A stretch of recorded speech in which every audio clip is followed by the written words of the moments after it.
The Bulgarian tourist board is going to hate this TV show. Oh God, the suffering. The bleak suffering. Katherine Kelly's desperate drug-smuggling thriller, featuring distressing scenes set in a Bulgarian prison, is so claustrophobic it's suffocating. Steve, smashing up Tracy Barlow's front room with a sledgehammer, a stint in the Rovers Return, before her departure from the cobbled streets for a new life in Barbados after a triumphant wedding reception wrecking, but, you know, she got to have a laugh while she was doing it. This was during the early aughts, when Coronation Street still dealt in comedy as well as tragedy, recognizing them as two sides of the same life coin, especially among the barmaids, fully formed or embryonic battleaxes all, gazing out on the world and its punters as they wearily pulled pints behind the bar. Since then, Kelly's output has largely been one of unrelenting grimness.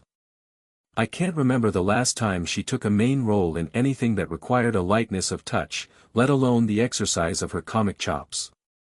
And never more so than in her latest outing, the exhausting 6-part thriller In Flight, in which she plays a desperate single mother, Joanne, whose son, Sonny, is sentenced to 15 years in a Bulgarian prison for a murder he swears he did not commit. Oh God, the suffering. The bleak suffering. Joanne sits opposite her boy as he cries and gibbers at the thought of spending years, if he is not shanked by breakfast time, in the terrifying hellhole run by thugs. It is safe to say that the Bulgarian tourist board will not be happy with In Flight. She goes home and trawls through his case files again, in preparation for a hearing that promises to be just as unsuccessful as all the others. It is almost a relief when the thriller proper begins. Give me raw suspense over emotional battery any day.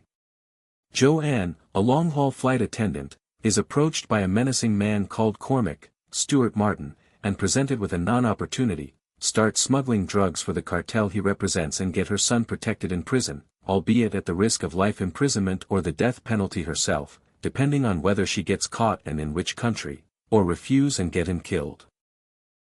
Cormac hands her a suitcase with a false bottom, tips on how to disguise the smell of the heroin she is told to pick up in Istanbul, and vanishes into the night after warning her not to tell anyone.